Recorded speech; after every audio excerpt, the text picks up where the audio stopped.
Nuestros indígenas, los primeros habitantes de nuestro suelo, a quienes se los llamó indios, solían andar semidesnudos. Tenían la piel cobriza y les gustaba usar adornos, vinchas con plumas de colores, collares, pulseras y tobillera. Algunos, además, se pintaban la cara y el pecho. Sus armas eran el arco y la flecha, la lanza y las boleadoras. Con ellas se defendían y cazaban animales. Vivían reunidos en pequeños grupos o tribus, dirigidos por un jefe, el cacique. Sí, pero no todos tenían las mismas costumbres. Algunos sabían cultivar bien la tierra y comían lo que obtenían de ella. Eran los grandes agricultores. Otros, en cambio, solo cultivaban la tierra cuando el tiempo y el suelo los favorecía. Eran los pequeños agricultores. Y también había pueblos que no sabían cultivar, que vivían exclusivamente de la caza de animales salvajes, de la pesca y de los frutos que recogían. Eran los cazadores y recolectores.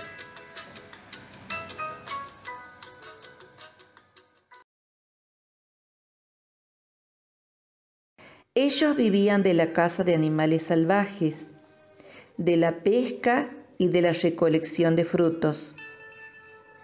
Eran pueblos nómadas, es decir, que no tenían un lugar fijo de residencia. Se trasladaban de un lugar a otro para obtener alimentos. Buscaban lugares donde hubiera abundancia de animales para cazar y de frutos para recoger. Por eso, sus viviendas eran fácilmente transportables y se armaban y desarmaban con facilidad. Por lo general, las hacían con ramas y cueros. Algunos armaban carpas o toldos y otros precarias chozas. Pero eso sí, todos llevaban la casita a cuestas, como el caracol. Entre estos pueblos, que alcanzaron poco desarrollo, sobresalían los pampas, los querandíes, los araucanos, los tobas, los patagones, los onas y muchos más.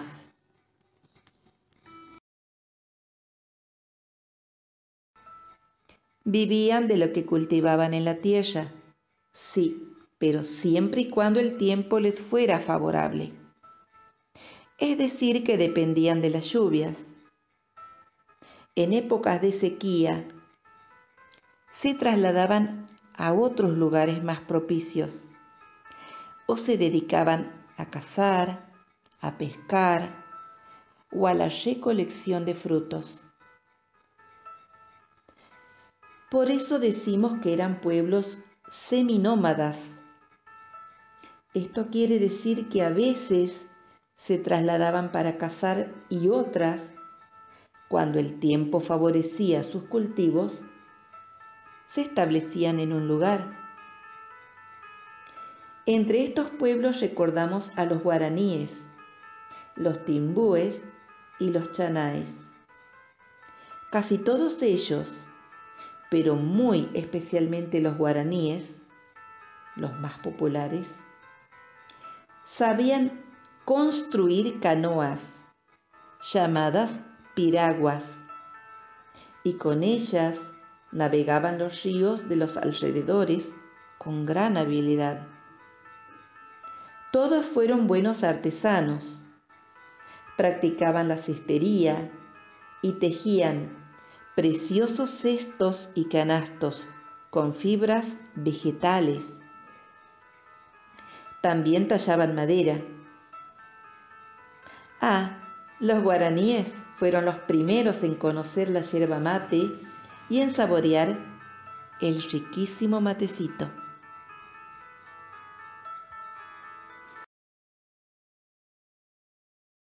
Fueron nuestros pueblos indígenas más adelantados, porque aprendieron a hacerle frente a los obstáculos de la naturaleza, como los fuertes vientos, el sol ardiente, la falta de lluvias, el suelo pedregoso, nada favorable para el cultivo, y lograron vencer todas esas adversidades.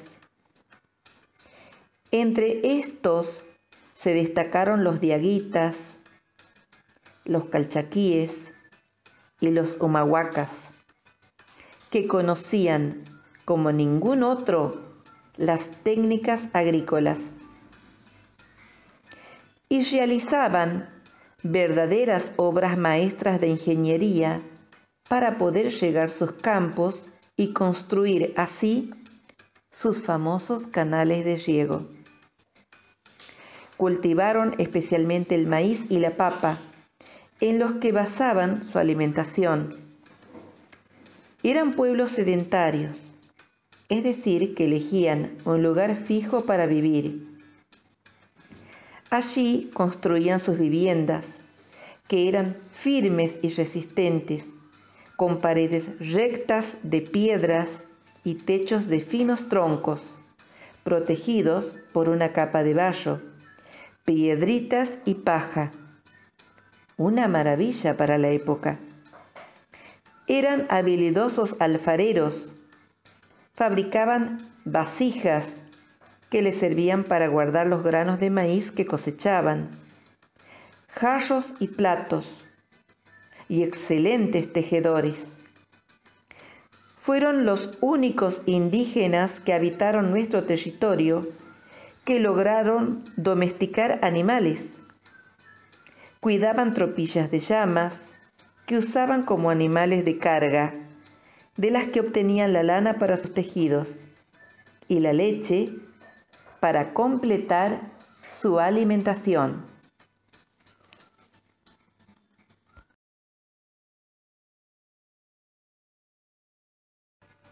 Hace muchísimos años, vivieron en nuestro país diferentes pueblos indígenas que, como hemos visto, tenían diferentes costumbres. Pero, ¿qué herencia nos dejaron? ¿Qué es lo que hoy perdura de aquellos pueblos? La herencia que nuestros indígenas nos legaron fueron sus artesanías. Y eso es justamente lo que se conserva todavía. Casi todas nuestras hermosas artesanías regionales se realizan aún hoy según las técnicas que ayer usaban nuestros antepasados indígenas. Estas fueron transmitiéndose de padres a hijos como un valioso tesoro para que nunca se pierdan y sigan siendo nuestras. Así, por ejemplo, los famosos ponchos y mantas norteñas se confeccionan siguiendo las técnicas de los pueblos diaguitas y calchaquíes. Y tal como lo hacían ellos, se tiñen las lanas y se tejen manualmente en los telares. De ellos también heredamos bellos cacharros y vasijas de cerámica cocida y decoradas con guardas de colores, así como preciosos adornos y recipientes de metal que muestran el grandioso adelanto de esos pueblos, los únicos que entonces fundían metales.